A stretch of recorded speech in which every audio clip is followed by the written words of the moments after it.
Hello everyone, this is Fantasy Ask and welcome back to Vampire Clan in ClanGen, the Warrior Cats clan generator game. When we left off in the previous episode, we were healing with our vampires physically. We had a lot of sicknesses and I think there were maybe a couple of injuries with our clan members that we were trying to overcome, and thankfully after a lot of ups and downs in the last episode, a whole bunch of our cats felt as though they were on track with their health. Everything was looking good, and I think we are continuing on that happy note in this episode, but of course it is going to be, I think, more on the emotional side. So it is still Leaf Bear, currently Moon 35.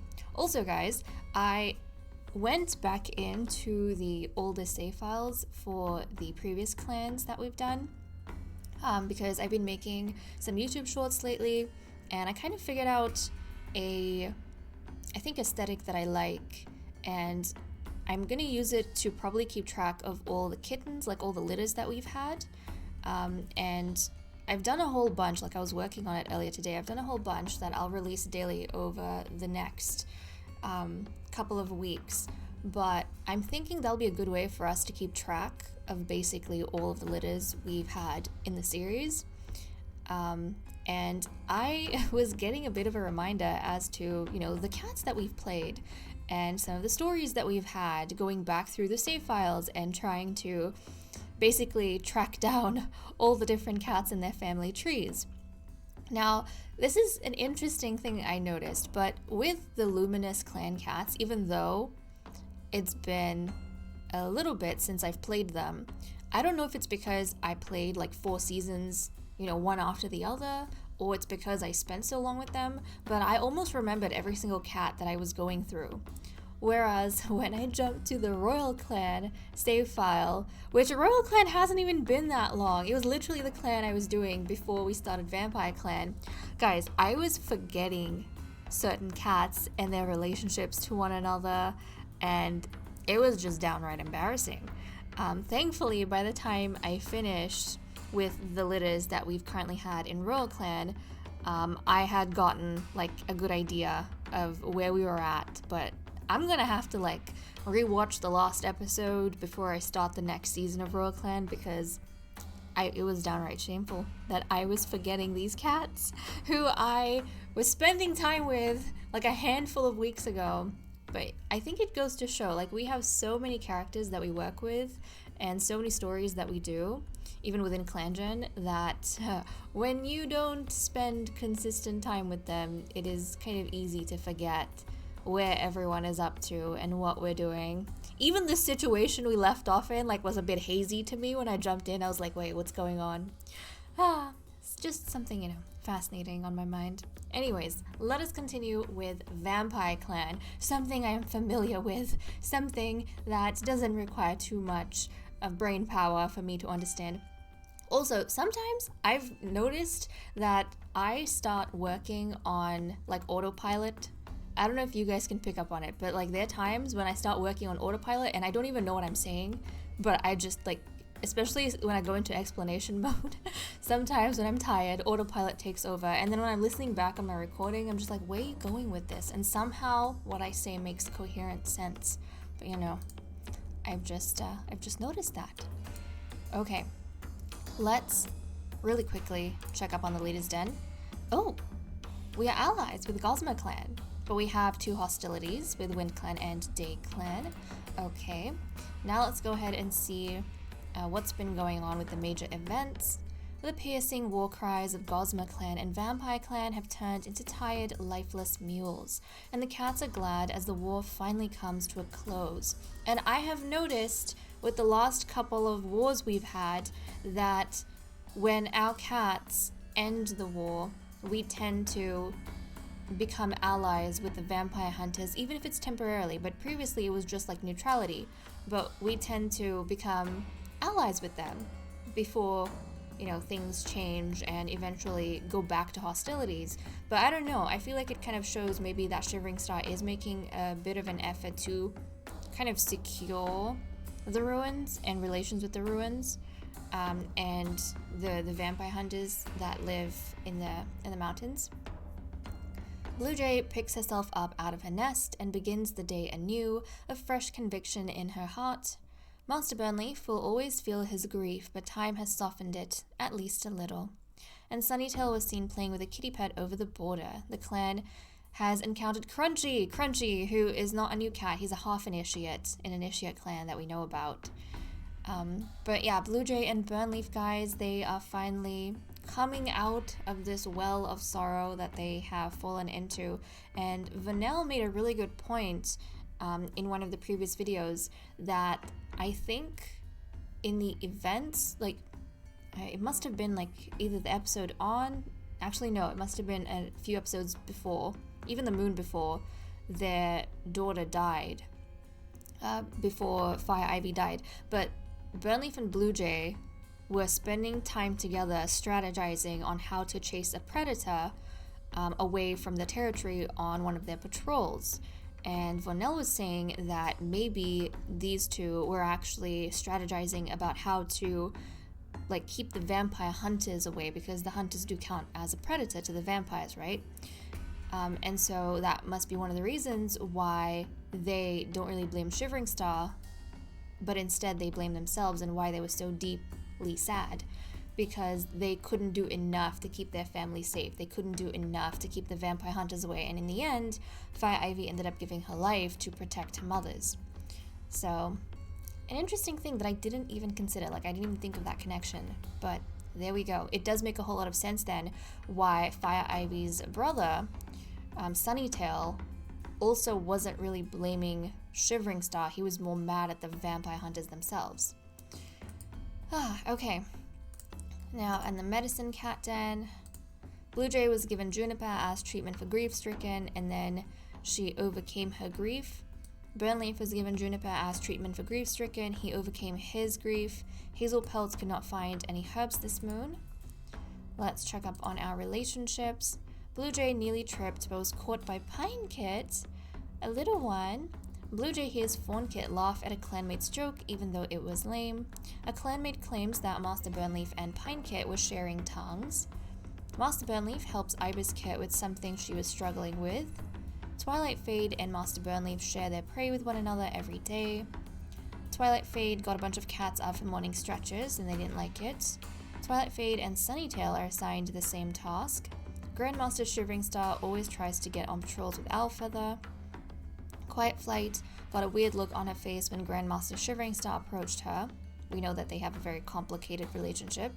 Shivering Star initially was friends with Quiet Flight, and that friendship turned hateful and has never, I think, turned back.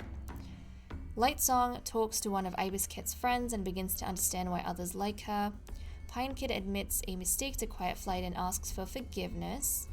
A clanmate claims that Quiet Flight and Ibis Kit were sharing tongues.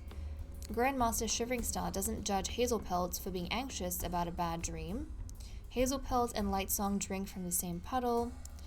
Owlfeather doesn't like the way Twilight Fade interacts with a clanmate. Fawn Kit greatly embarrassed himself in front of Sunnytail. Pine Kit and Grandmaster Shivering Star laugh about something small together. Twilight Fade tells Ibis Kit that she reminds him of when he was young. Fawn Kit is still a little hurt by his brother Pine Kit, but wants to try and make amends. Okay, so that's all we have for the events. So let me cut the recording here and we'll continue with the cat list. Okay, let us continue with the cat list. First up, we have our loyalties, where there has been a bit of a change.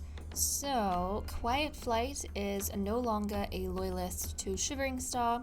I think she, as a new mother, is probably just concerned about how threatened her children are going to be in the next few moons, because she knows that peace never really lost with the vampires and the vampire hunters, and she also has seen, obviously, how many lives of youngsters the wars over the moons have taken, and I think she's looking at her 3 kittens. Ibis Kit only just, survived kitten cough, which was a huge scare for Quiet Flight and Hazel Pelt, particularly Hazel Pelt, and I think she's now getting concerned with the reality of the lives they live, thinking how many of these kittens are going to actually make it to adulthood.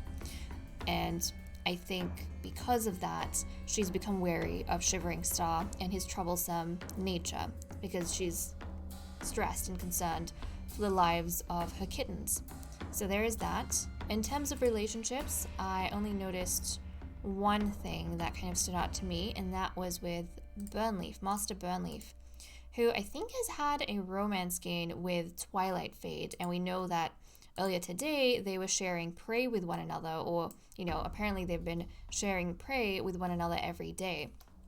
So now that Burnleaf has come out of his grief and his feeling maybe less caught up in his own guilt about not being able to protect his daughter, he is, I think, being welcomed back into the fold with some of the other cats, like Twilight Fade. But I feel like on Twilight Fade's end, it is obviously just friendly because he's been more focused on Lightsong, and he's been quite in love with Lightsong. But for Burnleaf, who's, yes, lonesome, but I imagine being lonesome becomes lonely at times, I think Burnleaf is maybe hoping a little bit when it comes to Twilight Fade, and he's drawing comfort from that. I imagine Burnleaf as someone who has been in love and has been obviously in this matchmaking process.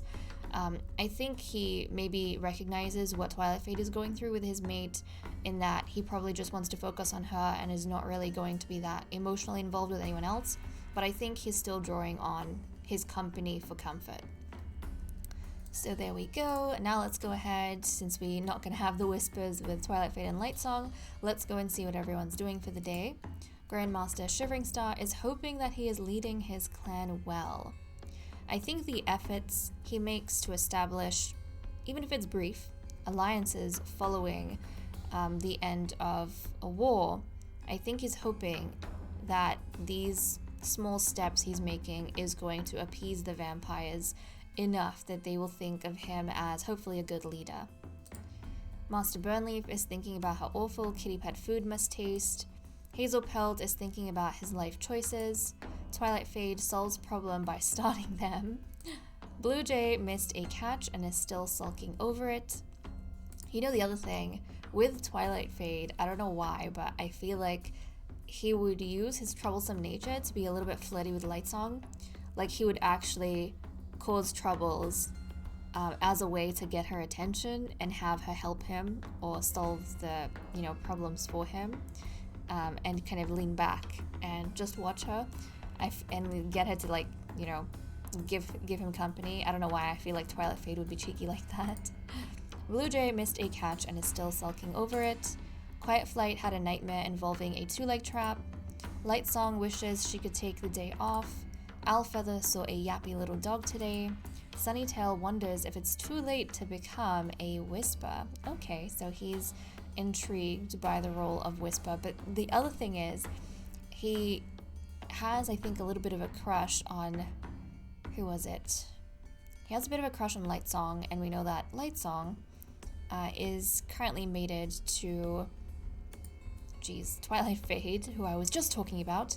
And Twilight Fade is a Whisper, so I think Sunnytail, who sees Twilight Fade as a rival that he probably can't really compete with, maybe he's fascinated by the stature that Twilight Fade has, and he kind of wonders what it would be like to have that same, wisdom, to have that same stature and role in the clan, and whether or not he would kind of stand a chance if he was in that position. Pine Kit wonders how Owlfeather is doing. Ibis Kit is worried. Hazelpelt is overworking himself. Oh, she's worried about her father. I feel like Ibis Kit has been very attentive to her father, just as he's been really attentive to her. They have a really good bond between the two of them. That is very sweet to see.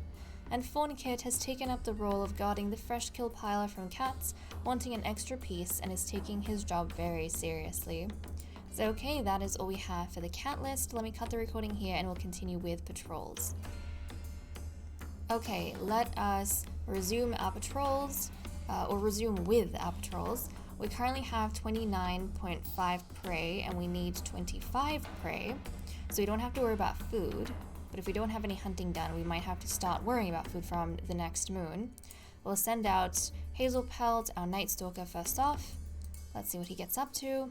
There's a limited selection of herbs Hazelpelts can even look for in Leaf Bear, but if he can remember where the wild garlic grew in Greenleaf, it's his for the taking.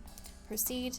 Hazelpelt returns to camp with stone-cold paws and a new hatred for digging, but carrying bulbs of garlic. Wild garlic was gathered, and then we're gonna have, a safe patrol and a risky one, because we have a patrol of 6 and a patrol of 1. So let's see how Master Burnleaf is going to allocate the cats. Okay, so Grandmaster Shivering Star, Lightsong, Master Burnleaf, Owl Feather, Blue Jay, and Quiet Flight are heading out on their own. And we have to keep in mind that the Master is the one who decides the patrols, right? When we don't have any fledglings. When we have fledglings, I like the idea that the patrols are coordinated with the mentors, but when we don't have fledglings, then there's no mentor input. It is completely the Master who decides. And Burnleaf, coming off the death of his daughter, has made the decision to send his son out. On patrol on his own in Leaf Bear. So, wonder how that's gonna work out. But we'll send our patrol of 6 out and see what they get up to. Grandmaster Shivering Star wanders past an old badger set dug into the rocky hillside, only to freeze. There's a new scent here, acrid and sour. Proceed. Master Burnleaf decides there has to be a smarter way of figuring out if a badger has moved in, one that doesn't involve sticking his head in front of a predator. He leads the patrol on a search of the slope around the set until they come upon some fresh badger scat. Stinky, horrible, and perfect proof of the new occupant of the set. Okay, so there we go. That was safe, thank goodness, because we had a big patrol. And now we're sending out Sunnytail. Sunnytail, who is our forgotten son. But, I hope he's okay. And he's nervous too, so I am personally nervous sending him out on his own. Okay. Sunnytail catches... I'm worried. He's nervous and he's on his own? Sunnytail catches the scent of a red fox. Tracking it, he finds the animal feeding on a mountain goat carcass, either a small nanny or one of the lost New Leaf's kids. It's impossible to say whether the fox killed it or found it. Proceed. The patrol fails to drive away the fox, which keeps possession of the food. However, there are no injuries. Oh, thank goodness. Thank goodness. I was so worried for him. He's not one of the stronger fighters. He's not that aggressive. And even though actually, when it comes to predators, he's not that aggressive. I'm pretty sure Shivering Star taught him to use claws, like teeth and claws over words, but like, you're not really going to talk to a fox, are you? So... thank goodness, because if something had happened to him, I don't know how Burnleaf would deal with the guilt of, having injuries or deaths of like 2 of his children. Yeah, no, we don't want to go there. But okay, that is all we managed to get done. We didn't find any prey, any food. So I definitely think from the next episode we might start focusing on that if we get the notice, which I think we will, based on our numbers. But okay guys, with that said and done, I am going to leave off here. Thank you so much for watching. I hope you all enjoyed, and I will see you all next time. Bye-bye.